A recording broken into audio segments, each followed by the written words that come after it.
y un poquito de historia, ¿sí?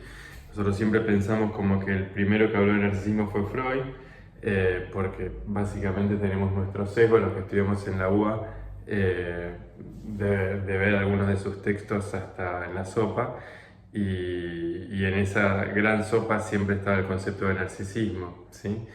Así todo Freud mismo menciona cuando habla de narcisismo que él retoma en realidad las, no sé si llamarle investigaciones, las informes, las reflexiones, los comentarios de Havel Okelis, que era el que en realidad empezó hablando de cómo algunas personas evocan el mito de Narciso, ¿sí? O sea, este fue el primero, Havel Okelis fue el primero que empezó a hablar de la conexión que había con la historia de la tragedia griega y eventualmente con la gente que se quiere mucho a sí misma, ¿sí?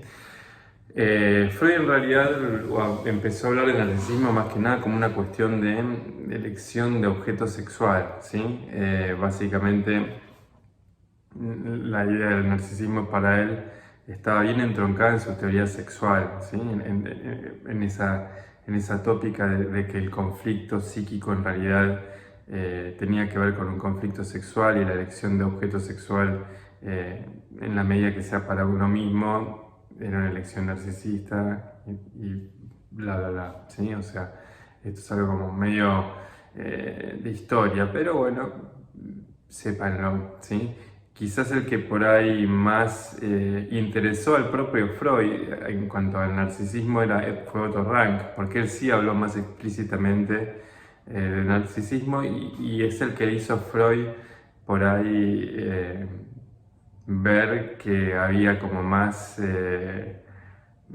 sustancia en ese concepto, ¿sí? Y ahí fue cuando hizo el texto clásico para estudiantes promedio de la UBA, Introducción al Narcisismo de 1914. De todas maneras, por ahí quizás está bueno ver que en realidad todavía el narcisismo, aunque parezca mentira, no era visto como un rasgo, ¿sí? Como una característica de la personalidad, sino más bien era como una suerte de estado, ¿sí? Es decir, como de repente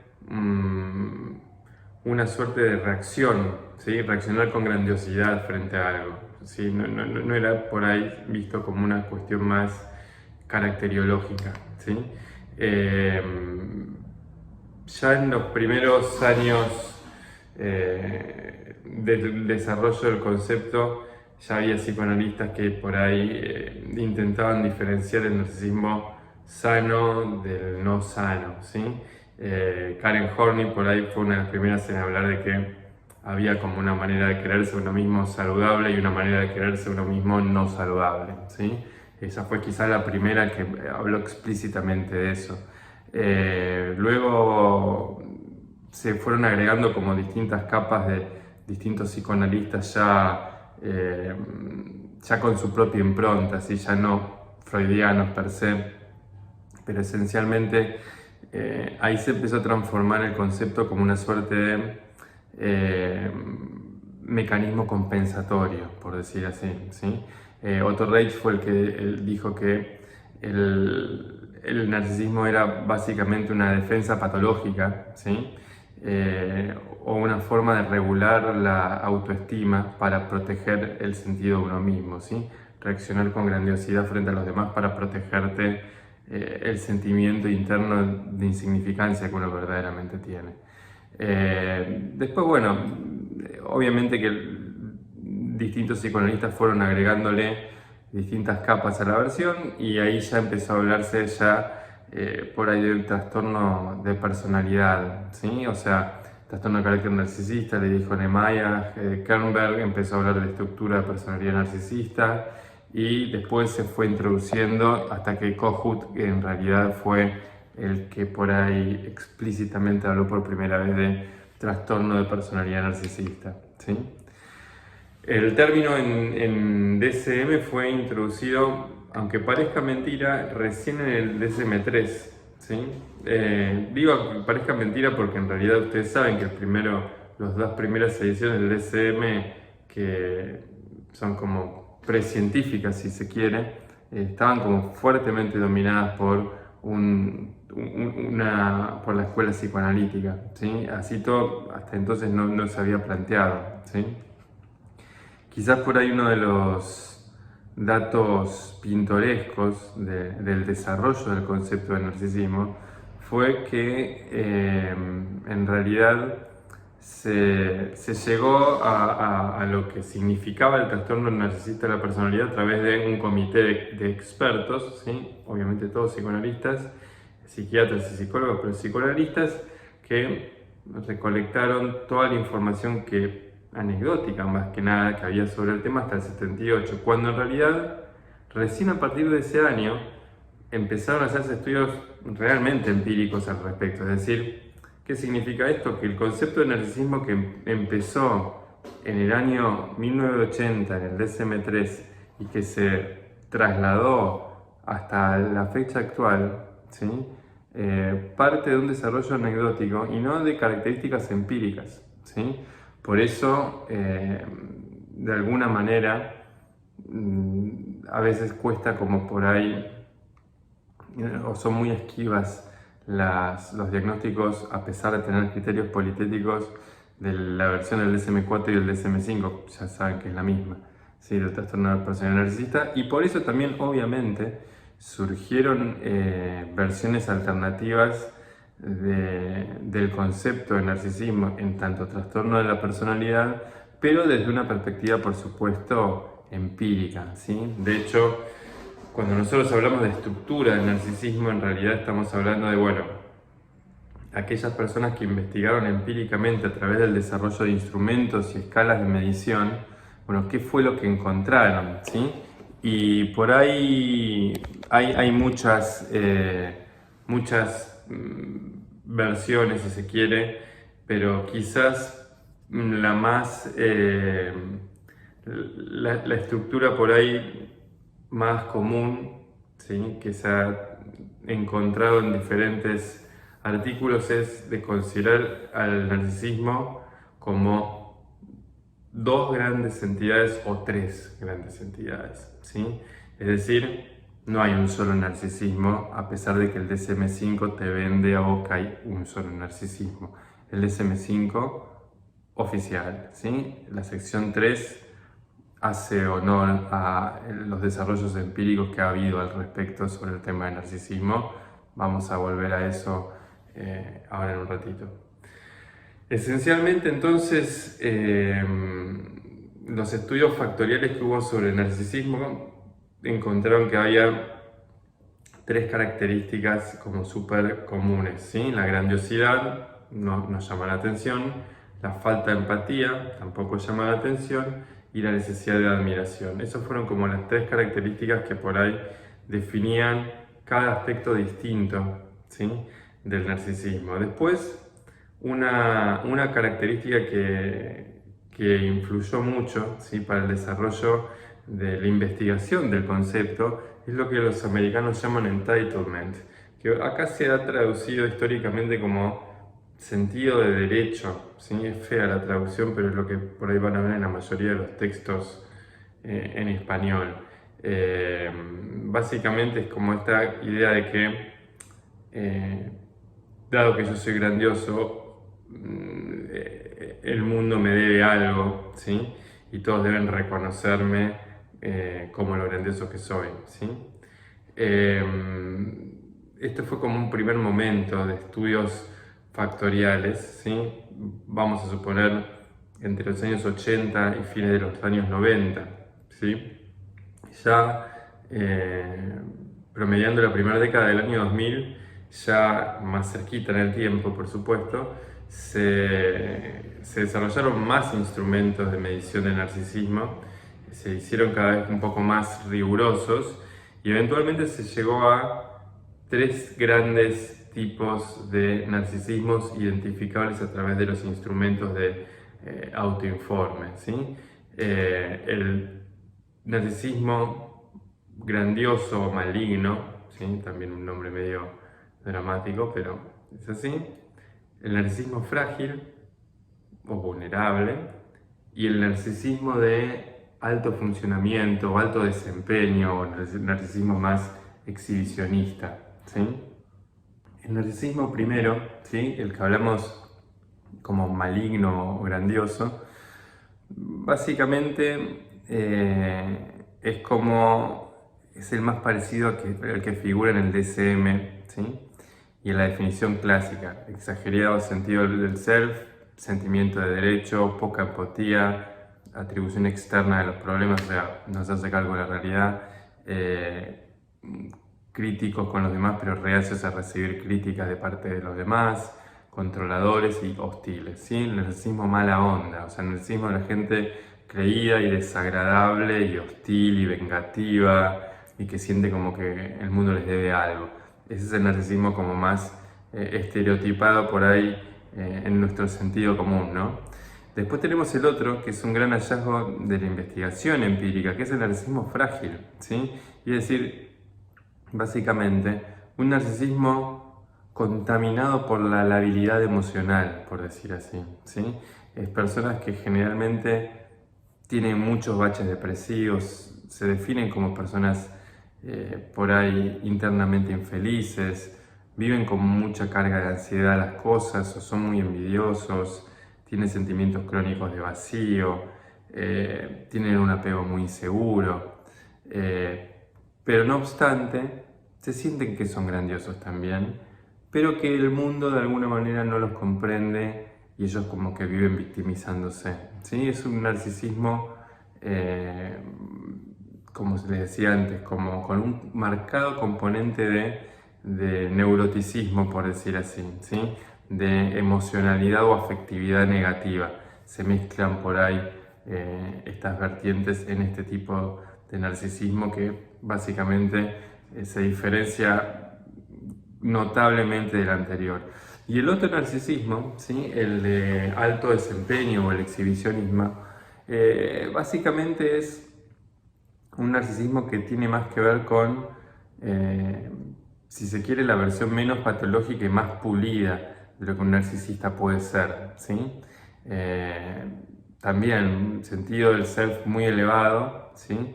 Pero gente que generalmente es muy consciente de que es, no solo de que se siente más que los demás, sino que es muy consciente de su capacidad de seducir y manipular a los demás, ¿sí? Son personas que se expresan bien, visten bien, son estéticos, son competitivos.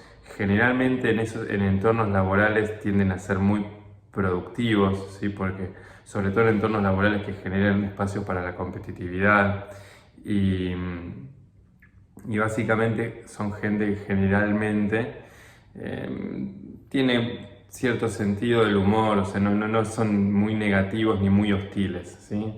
Son más seductores, generalmente sexualmente un poco más transgresores, generalmente no se los ve como patológicos, pero no obstante el sentimiento de exagerada importancia hacia sí mismo también está presente, por eso no deja de ser una estructura narcisista, ¿sí? Solo que es una estructura narcisista que evidentemente no estaría revistiendo de un carácter de alarmante malestar clínicamente significativo ni tampoco para los demás, ¿sí?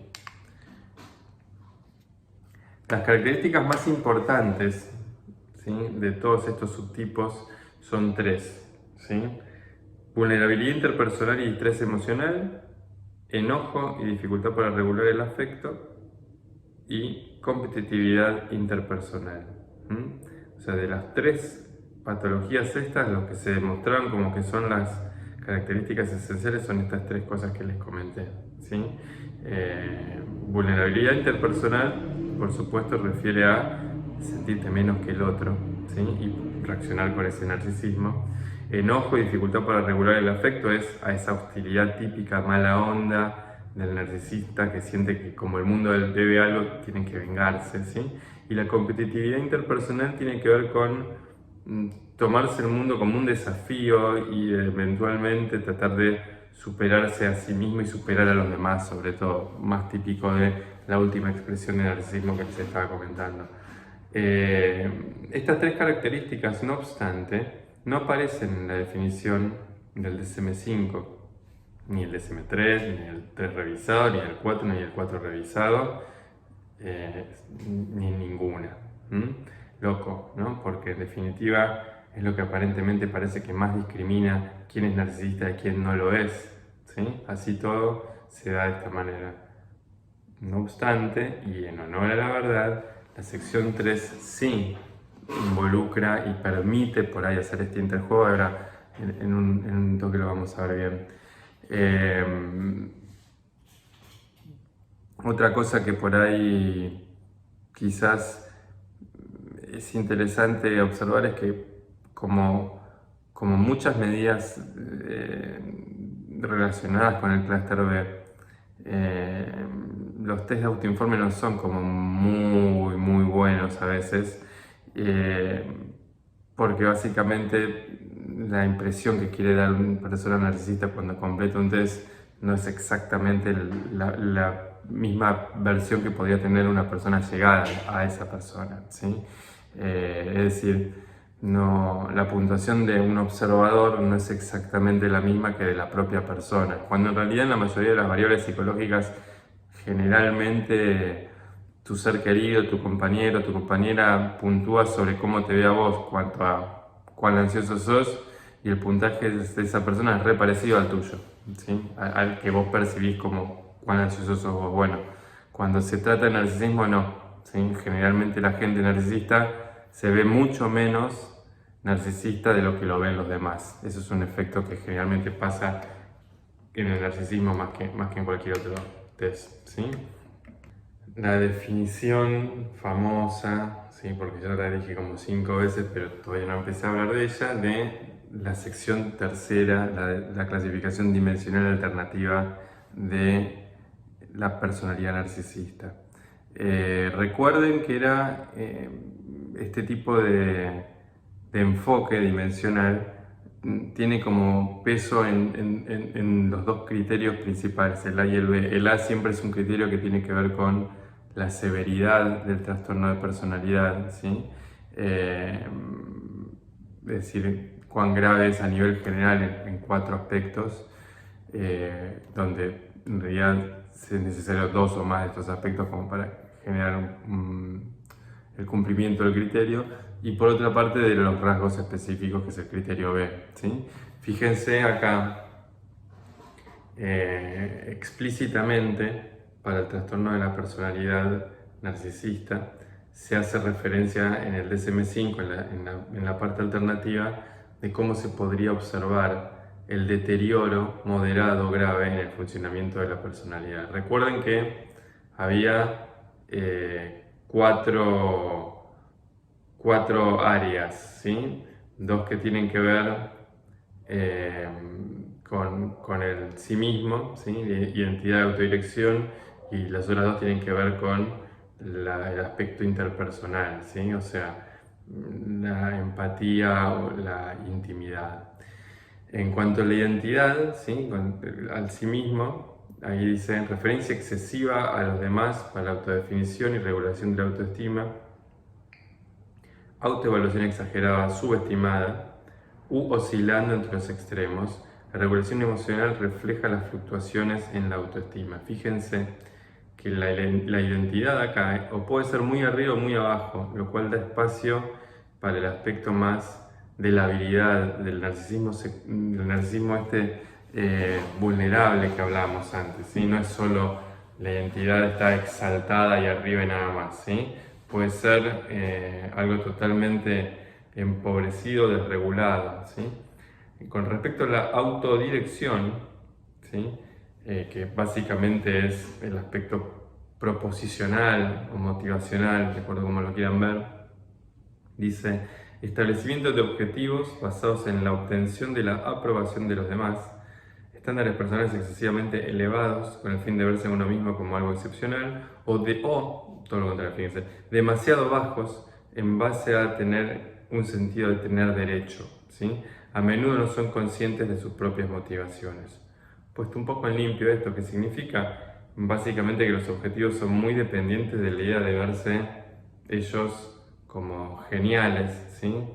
o a veces son demasiado bajos y las personas no son conscientes, ¿sí?, de que los objetivos que se están estableciendo por ahí son demasiado bajos porque sencillamente piensan que tienen derecho a hacer lo que se les canta y que eventualmente a veces no es necesario por ahí tener un desempeño elevado porque ellos ya consideran que lo hacen bien, ¿sí? Luego, con respecto a la empatía, dice deterioro de la capacidad para reconocer o identificarse con los sentimientos y necesidades de los otros, pendiente en exceso de las reacciones de los demás, pero solo aquellas personas que se consideran relevantes, sobre subestimación del efecto que causan los demás. Bueno, estas son obvias, no hace falta que lo explique. Después, intimidad, relaciones en gran medida superficiales que se entablan para la regulación de la autoestima, reciprocidad restringida y con poco interés genuino en las experiencias también. Intimidad, esencialmente, entonces, es incapacidad para poder relacionarse seriamente desde un aspecto íntimo, ¿sí? Cuando acá hablamos de intimidad, esencialmente hablamos de empatía, ¿no? O sea, de tener la capacidad de profundizar con el otro a través de tratar de ponerte en el lugar del otro y eventualmente conectarte desde ese lugar, no desde el lado de la cosificación, ¿sí?, o la objetivación del otro o la admiración, ¿sí? O sea, muchas personas narcisistas por ahí, más que tener amigos, les interesa tener auditorios, ¿sí? Es decir, gente que por ahí puedan reflejar lo maravilloso que son, ¿sí? En el caso del primer tipo de narcisismo o el tercer tipo de narcisismo, o de repente demostrarles a los demás que ellos son maravillosos cuando en realidad no lo sienten para nada así, como el narcisismo más de tipo vulnerable, ¿sí? Después, con respecto a los rasgos, ¿sí?, hay dos rasgos que ambos son aspectos dentro del modelo dimensional de los 5 factores patológicos que hablábamos en las clases anteriores. Son dos aspectos que tienen que ver con el dominio de antagonismo, ¿sí? Uno es la grandiosidad, y acá dice sentimiento de tener derechos, ya sea explícito o encubierto. Egocentrismo, sostiene firmemente la creencia de que es mejor que los demás, condescendiente con otras personas. Y el otro es búsqueda de atención, intentos excesivos para atraer y ser el foco de atención a los demás buscando la admiración, ¿sí? O sea, el sentimiento de grandiosidad y la búsqueda de atención, que básicamente son aspectos que reflejan esencialmente el primer tipo de narcisismo, ¿sí? El más común, por decir así, y el tercero, la búsqueda de atención, ¿sí? Es un aspecto como más coqueteando, valga la redundancia, con lo histriónico, ¿sí? De todas maneras, y está bueno por ahí también ver esto, te da la posibilidad del DSM-5 de agregar especificadores. Y fíjense, acá dice, bueno, que los rasgos y los especificadores pueden emplearse para registrar otras características de personalidad que estén presentes en el trastorno narcisista, pero no son necesarios para el diagnóstico. Fíjense, dice, por ejemplo, otros rasgos de antagonismo no forman parte de los criterios diagnósticos del trastorno narcisista, pero se pueden especificar cuando estén presentes características antagónicas más dominantes, ¿sí? Y fíjense, ahí hablaba puedes hacerlo más malo de lo que es el narcisismo maligno. Y después dice, pueden codificarse otros rasgos de afectividad negativa para señalar una casuística más vulnerable, ¿sí? O sea, y ahí aparece esto que hablábamos de este subtipo del narcisismo, ¿sí? Y por otra parte, aunque el deterioro modelo grave en el funcionamiento, bueno, eso ya no hace falta. Sí, pero básicamente en el especificador, acá el DSM-5 te aclara que vos podés modificar, customizar, ¿sí? Tu diagnóstico dimensional de narcisismo para que se parezca más o al narcisismo que aparece en el DSM, el tradicional, ¿sí? El grandioso y mala onda, por decir así, o ponerlo más del lado del narcisismo más vulnerable, más pauperizado, ¿sí? Más lábil emocionalmente hablando, o este otro narcisismo más de high profile, de alto desempeño, ¿sí? Y de poco parentesco con la parte más insegura o patológica. Bien,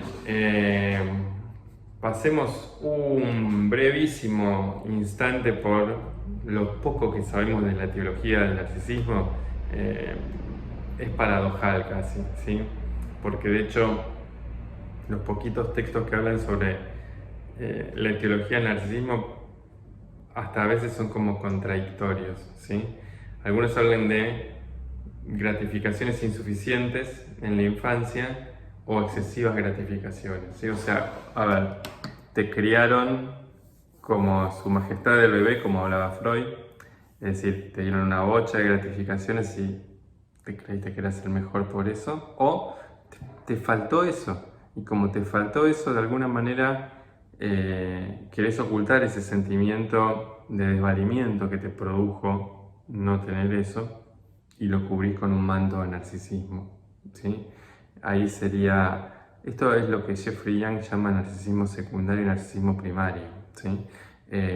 La realidad es que seguramente, la verdad que ahora no lo tengo a mano, por eso lo pueden preguntar a Adri, pero seguramente Jeffrey Young saca esta idea del narcisismo encubierto o primario y secundario del psicoanálisis, no me cabe dudas.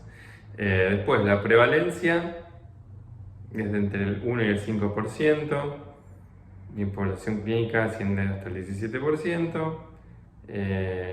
Comorbilidades, obviamente, donde más va a tener, como en la mayoría de los trastornos de personalidad con abuso de sustancias. Y otro detalle de color es que de la orientación teórica y el entorno clínico da más prevalencia al diagnóstico de narcisismo, ¿sí? O sea, si tu escuela es más psicodinámica y si tu entorno del tratamiento tiende a ser más el ámbito privado, y es más probable que diagnostiques más narcisistas. Un detalle de color, ¿sí? Yo les diría también, me animaría a decirles que los datos de prevalencia también son de color, porque en definitiva hay pocos estudios sobre narcisismo, ¿sí? O sea, hay pocos estudios empíricos sobre narcisismo. De hecho, una de las falencias que hay sobre el tema es ese, ¿sí? Por eso, o sea, hay mucho desarrollado históricamente, anecdóticamente, ha llenado las páginas de innumerables ensayos, pero no hay tantas páginas dentro de la evidencia empírica, ¿sí? Después, con respecto al diagnóstico diferencial, generalmente no tiene grandes inconvenientes, salvo por ahí con la fase hipomaníaca, cuando vos ves un paciente bipolar, porque muchos de los criterios de la fase maníaca por ahí a veces se parecen a un estado de narcisismo muy exultante, ¿sí? Pero bueno, es fácil distinguirlo en realidad. Y después con el antisocial a veces se parecen mucho porque básicamente hay toda una subtrama del narcisismo que se coquetea con características psicopáticas. Quizás en el antisocial no hace falta tener un sentimiento de grandiosidad, ¿sí? Y esa necesidad de tener un auditorio, como por ahí sí depende del narcisista promedio. Pero bueno. Después, otra cosa que se marca que también es un detalle por ahí también de colores, que tiene una comorbilidad muy alta con los otros trastornos de personalidad, lo cual, ya les digo, esto no es una novedad, más allá de lo que dice la filmina, que es un detalle de color. O sea, no es una novedad porque en realidad está construido de una manera imprecisa y el diagnóstico categorial no funciona con el dimensional, así que en definitiva pasa por ahí la mano, ¿sí? Bien. Como detalle no de color, sino importante, recién hemos esperado hasta el año 2020, ¿sí? Hace pocos meses atrás, en rigor, para que saliera un dossier de, creo que de Personality and Individual Differences, un journal especializado en personalidad, una edición especial dedicada al narcisismo y, digamos, comandado por Helena Ronnstein, que es como la persona que por ahí más ha trabajado desde el aspecto empírico el narcisismo en los últimos, creo que casi 40 años. En este dossier, bueno, hay un montón de artículos nuevos y esencialmente hay muchos artículos que también son como de reflexión sobre lo que es el concepto y hacia dónde y cuáles son las perspectivas de investigación a futuro, ¿sí? Dentro de eso, yo acá saqué por ahí algunas cosas de este dossier como para que podamos ver, bueno, actualmente qué es lo que se sabe y por qué, porque es un desafío, ¿sí? Ahora vamos a meternos por ahí ya más, dejemos de lado como la estructura y veamos más que nada, bueno, a ver, por qué es difícil atender este tipo de pacientes y hay una larga lista, ¿sí? Es difícil y es un desafío desde lo cognitivo, lo emocional, lo interpersonal y lo contratransferencial, ¿sí? Desde lo cognitivo es difícil porque generalmente es gente que tiene poco insight, ¿sí? Tiene poco reconocimiento de sus estados internos.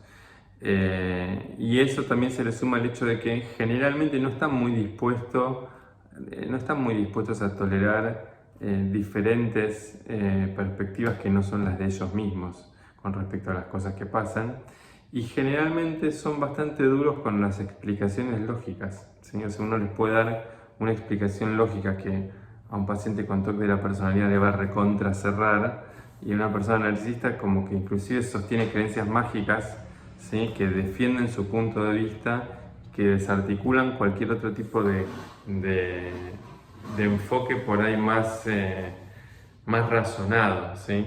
Pueden ser altamente irracionales los narcisistas con tal de defender sus posturas, ¿sí?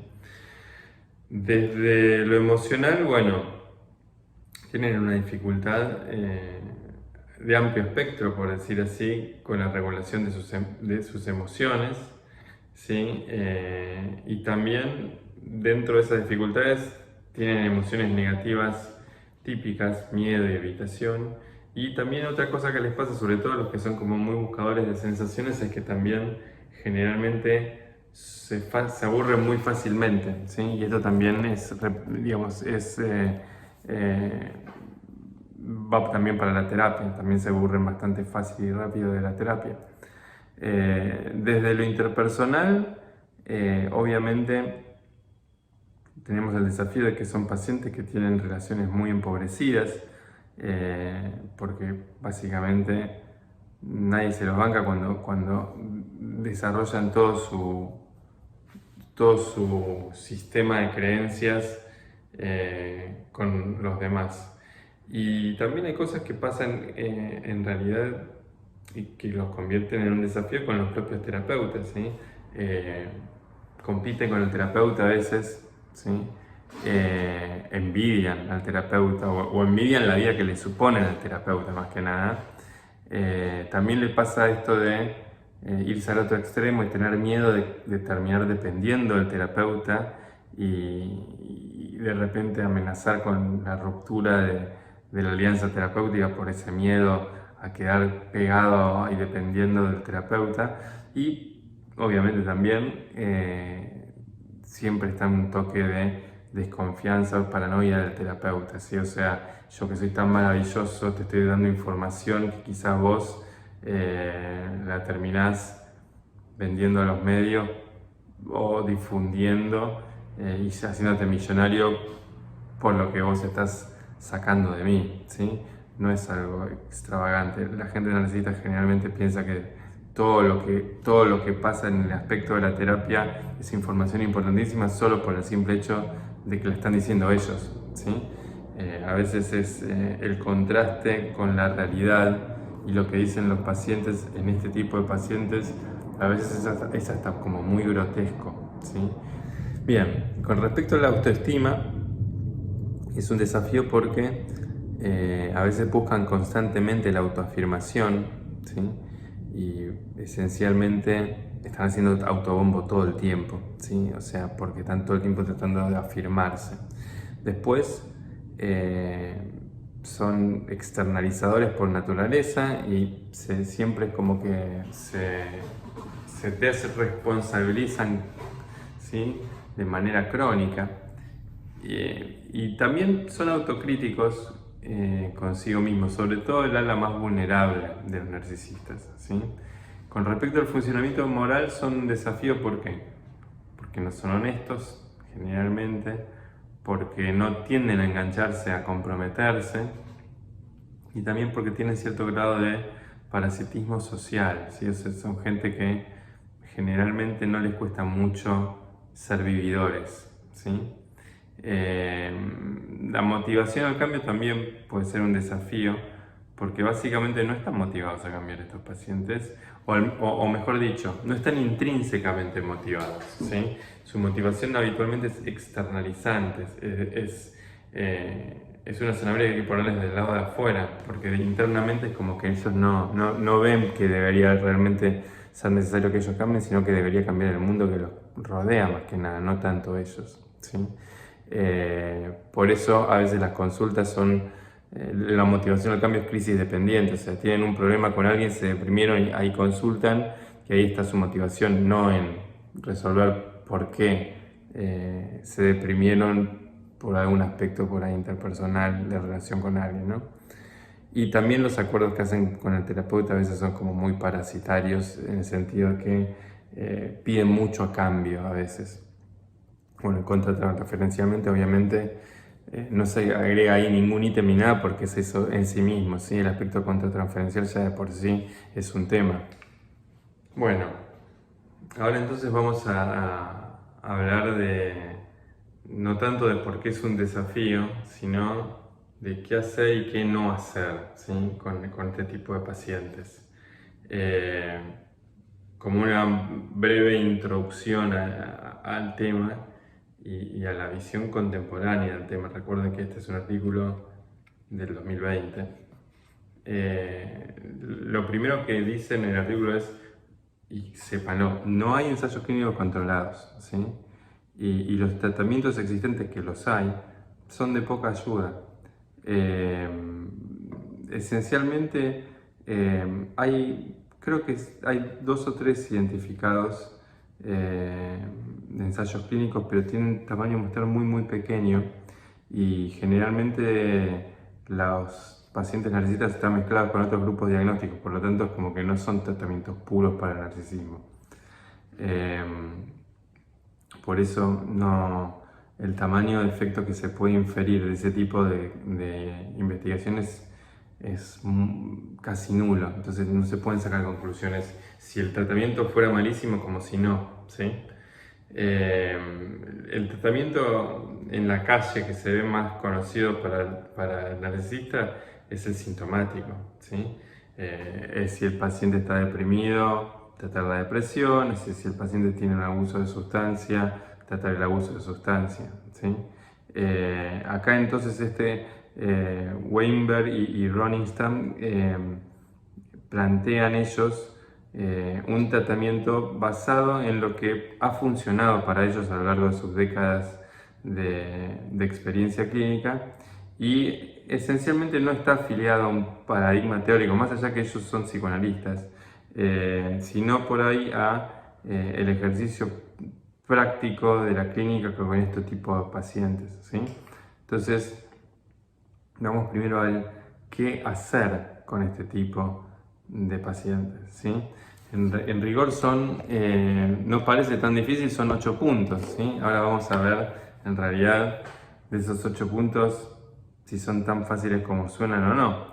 Primero, ayudar al paciente a especificar metas realistas, concretas y medibles. Bien, acá obviamente tenemos que luchar de alguna forma con las metas poco realistas que tienen los pacientes, ¿sí? Porque a veces tienen metas casi delirantes porque justamente su narcisismo está influyendo y cegando la elección de las metas del tratamiento. Acá nuestro trabajo es con cierta sabiduría y parsimonia y casi con un toque inclusive de creatividad, llevar a los pacientes a que tengan metas que puedan alcanzar y que sean mensurables y que básicamente sean concretas, ¿sí? Se puedan traquear, se puedan hacer un seguimiento.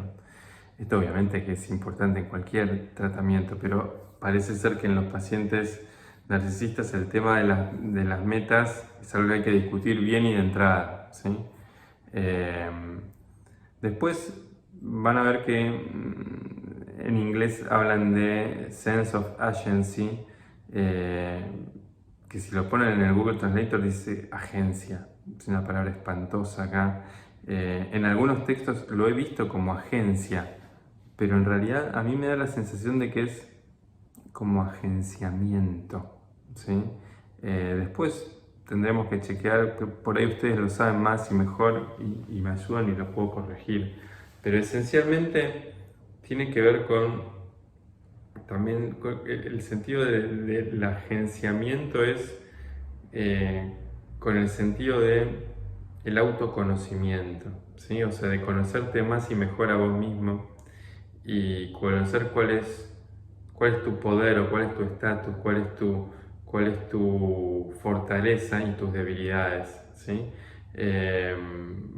Básicamente es el sentido de que las cosas, vos estás haciendo cosas y que seas consciente de esas cosas, ¿sí? Ese es el agenciamiento, el bueno, qué hice y qué no hice. Parece como medio rebuscado, pero en la práctica es más fácil de ver, ¿sí? Fundamentalmente cuando uno hace el análisis de fortalezas y debilidades con estos pacientes, en donde les cuesta a ellos mucho ver sus propias debilidades y exageran sus fortalezas. Entonces, este es un buen trabajo para hacer ya de entrada, ¿sí? Para empezar a conectar, ¿sí?, esas fortalezas y debilidades con las metas en sí del tratamiento. Después dice también como que esto es en un orden decreciente, ¿sí? O sea, va una antes que la otra. Ayudar al paciente a moverse desde la grandiosidad y el autobombo hacia cuestiones más interactivas o experiencias de real vulnerabilidad, ¿sí? ¿Qué significa esto? Una vez que elaboramos bien las metas del tratamiento, una vez que ayudamos a desarrollar este sentido de agenciamiento de las cosas, el paso lógico sería ayudar al paciente a moverse de ese sentido de grandiosidad que habitualmente tiene, que nosotros conectamos con un montón de síntomas y sufrimiento en el paciente por otros temas, ¿no?, asociados. Llevar de eso a algo que tenga que ver con una cuestión más, no les digo altruista o gregaria, ¿sí?, pero por ahí más interactiva con los demás, ¿sí? Básicamente introducirlo a la vida en comunidad y a escuchar al otro, por ejemplo, ¿sí? Después dice, punto 4, utilizar validación para verificar experiencias desafiantes, amenazas a la autoestima y la ocurrencia de vulnerabilidad o pérdida de control. Bueno, ¿qué significa esto? Validarlo, ¿sí? Esto está heredado directamente de los enfoques de DBT y esencialmente uno tiene que tratar de ayudar al paciente a validar lo que le cuesta, ¿sí? Sobre todo cuando ellos tratan de desprenderse, ¿sí?, de este narcisismo, de este sentido de grandiosidad y se sienten particularmente vulnerables, ¿sí? Validarlos es justamente acompañarlos en ese momento de sacarse esa ropa que le queda tan grande y que no le trae muy buenos resultados y ayudarlo a transitar ese camino. Después dice, promover curiosidad, narrativas coherentes y tolerancia a la incertidumbre. Bueno, esto es básicamente ya expandir las situaciones que la persona de repente empiece a formar ya una identidad para los demás que tenga que ver con no ser tan autorreferente y ser curioso, de desarrollar una curiosidad por las cosas de los demás, ¿sí? Y tolerar eventualmente la incertidumbre que por ahí genera eso, ¿no? Porque puede generar envidia cuando vos sos narcisista y empezás a generar curiosidad con los demás y de repente sentís que sos poco en comparación. Entonces, bueno, mover al paciente de eso es como un objetivo. Después dice, utilizar una estrategia centrada en el problema para desarrollar una alianza de trabajo. Bueno, esto es obvio, ¿sí? O sea, la alianza terapéutica siempre va a estar en este contexto de la mano de desarrollar estrategias que estén centradas en los problemas, obviamente, porque de alguna manera tenemos que ayudar al paciente con cosas concretas para que la alianza tenga sentido, se forme y eventualmente se pueda mantener, ¿sí? Después dice, este punto también es algo muy, si se quiere, casi exclusivo del tratamiento de los narcisistas, es utilizar contratos para anticipar amenazas a la alianza y colaboración productiva, ¿sí? El narcisista es alguien que generalmente no es muy colaborador, no hace mucho tareas y amenaza con la ruptura del vínculo terapéutico más de una vez, o más de una vez están improductivos y ociosos dentro de la terapia. Entonces la idea es hacer contratos diferentes con el paciente para saber cómo proceder en esos momentos, cuánto es el tiempo de tolerancia y si es necesario después recurrir a ultimátums o no, ¿sí? O sea, si de repente el paciente no colabora, no hace tales cosas, bueno, cuánto es la tolerancia que uno tiene como terapeuta para esa situación, ¿sí? O cuáles son, si están dadas o no las condiciones para el seguimiento, la continuación o la discontinuación del tratamiento. Después el último, el punto 8, es identificar conductas que interfieren con el tratamiento tan rápido como ocurran, ¿sí? Bueno, obviamente esto viene por ahí de la mano de los trabajos de Jeremy Safran, que investigó y trabajó mucho con rupturas del vínculo terapéutico, sobre todo en pacientes narcisistas, ¿sí? Y él lo que decía era que apenas uno observa que hay algo que puede potencialmente interferir con el tratamiento, hay que denunciarlo, hay que tratar de anticiparse, ¿sí? Sobre todo, bueno, acá por ahí influye todo lo que tiene que ver con el aspecto contratransferencial, ¿sí? Es básicamente lo que me está causando, la sensación que me está causando las conductas del otro en mí, ¿sí? Eso es algo que hay que tener en cuenta, ¿no? Como cualquier sensación de incomodidad son cosas que por ahí, si yo siento que son intentos del paciente por quebrar esa alianza terapéutica o no poder nunca fortalecerla o afianzarla, bueno, son cosas que tengo que trabajar, ¿sí? Después, ¿qué no hacer? Bueno, vamos por la lógica, no ignorar la contratransferencia. O sea, lo que me hace sentir el paciente es algo que hay que volcar en la terapia, ¿sí? De una. El asunto es cómo, ¿no? O sea, esa es como la clave y la magia está en, no puedes decirle, mira, me cae mal lo que haces. O sea, uno tiene que tratar de involucrarlo al paciente en que lo que te hace sentir es parte del problema, ¿sí? Porque lo que te hace sentir a vos es lo que posiblemente le hace sentir a los demás y de alguna manera por las reacciones que esos demás estuvieron con él o con ella, se sienten hoy como se sienten y te consultan, ¿sí? Entonces, no ignorar la contratransferencia. Punto 2, no involucrarse en lucha de poder, ¿sí? O sea, ni ahí uno tiene que, digamos, meterse a competir con el paciente, porque estos pacientes son muy competitivos y siempre están tratando de demostrarte a vos que pueden más que vos, ¿sí? Entonces, no involucrarse en luchas de poder. A mí no es la primera vez que, por ejemplo, un paciente de repente viene y, no sé, lee un paper sobre su tema que yo no leí y te quiere torear con eso, como, bueno, no lo leíste, ¿cómo puede ser que no lo hayas leído? No luchas, ¿sí? O sea, no lo leí, ilustrame, ¿sí? O sea, explícamelo vos y lo vemos, pasámelo y después lo leo. O sea, no desarticular esa lucha, ¿sí? Algunos terapeutas por ahí inseguros o también narcisistas por ahí les cuesta mucho eso y casi sin querer empiezan a torearse, ¿sí? Y empiezan a incluso a ofuscarse. Bueno, no hay que hacer esto con este tipo de pacientes, con ninguno, pero con estos de menos que menos, porque estos sí digamos, están buscando eso a propósito. Después, no desafiar directamente, bueno, esto es importantísimo, no desafiar directamente el sentido de grandiosidad del paciente, ¿sí? O sea, esto es crucial, no hay